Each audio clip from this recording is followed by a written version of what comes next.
Сега аз съм спокоен нрав, не споря само колкото да правя на инат. Не обичам да стоя в опозиция в някой ъгъл, слушам внимателно всеки по-стари мъдър. Не съм революционен тип, минавам и бързо дори да съм много сърдит. Няма да ти посегна дори да съм много на вид, за да мога после просто да си легна спокойно за вид.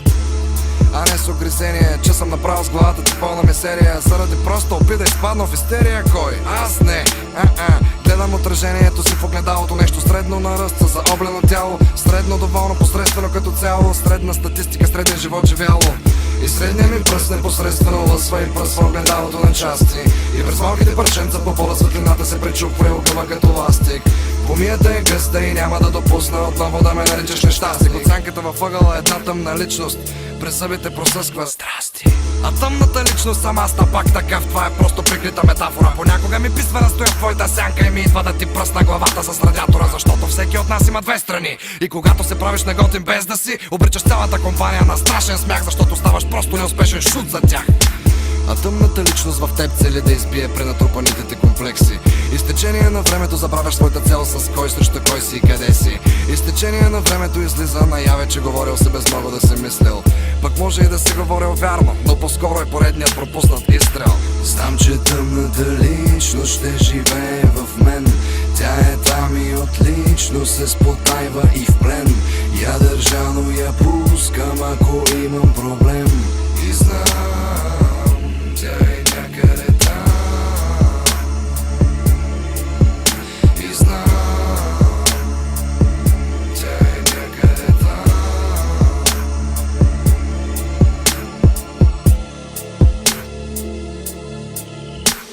Убиха детето в мен на 13 години и родиха се в мене тогава тъмните зели. И да държа ги в оковите, знаеш ли колко ми струва, защото те мои роби са, на вас не се огувам. На 33 то би арнот, то би живот от вектори, без протектори, там скрит за зид във вид на бит бандит. Неща да остана сам и от стуто бит, като малката кибрито продавачка в приказка. Иска като Тери прачи да я съживя, но доброто умря и споря само със себе се. Истината е една, че съм патка с левери, като знатка на мебели. Изпатках с повредени извадки, намерени за трафта. Прочетох ги загадка от пъзели в тетрадка, пренеса ги и шапка, свалих на тия справки, че ти не трябва на тебе за най-бателна система. Трябва да ги беше с напомпаната вена. И какво ти бука, че си бил грозното бате? Сега си потока грозен бившата лапа. Чудесата стават само писани в романи, които балансират шупените дивани. Добротата е нарисувана където същината, тя съцарена от мебник и управляна от тамата. Ето този глас ми говори всеки ден и бавно осъзнавам, че съм просто кретен. Страдам от апатия, не за друго, защото съм фен. На секирето качена на стената, ся в мен. И тръгнали по улиците лукмана, ще пара всяка глава и без това без глава. Скърт съм със зъби, гледам тая врата, но глас ми прошепва: изчакай нощта. Знам, че тъмната личност ще живее в мен. Тя е там и отлично се спотайва и в плен. Я държа, но я пускам, ако имам проблем. И знам, тя е някъде там. И знам, тя е някъде там.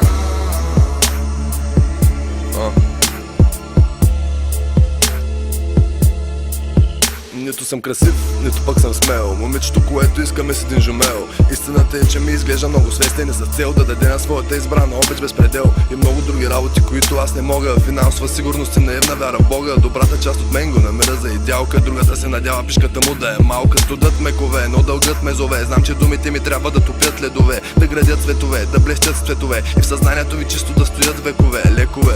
Не знам кой за какво се бори, скитам сред декори и широки коридори. Не ме занимава и не ми се говори. Тъмната страна на душата ми се разпори. С поглед кървясал, ходя брадясал. Требане съм пасал, направо съм втасал. Меката ти същност нещо се разстрои. Всички тези напористи мисли са си мои. Като приказвам глупости от мен хвърчат и скри.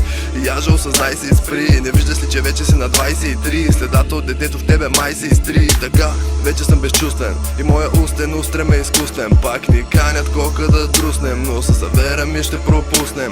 Далеч съм от белите прахове, по черепа поникват мъхове. Искам като стреснати плъхове да ме напуснат моите страхове.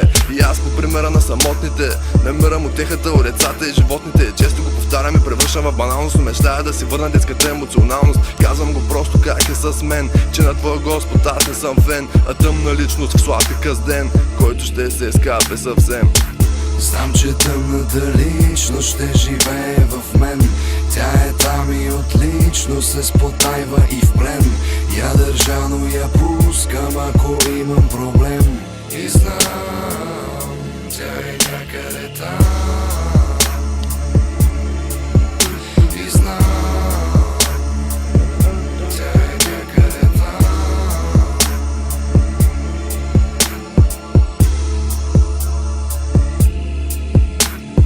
Винаги прям, искрен и честен. За последователите съм непосредствен. На хората прощавам най-долните постъпки, макар и да желая да ги мачкам на врътки. Смея да твърдя, че често съм дръпнат. Дори и най-близките до мене ме познават. Лекуваме времето без да ми се бъркат. Причина ли е това, че връзките ми се разпадат? Мислям водоем, пресъхва внезапно. Всъщност застанали сме толкова далече. Ти близко си до мен и аз съм до теб. Чак се замислям дали не ми пречиш. Честно да ти кажа, винаги съм се чувствал сам.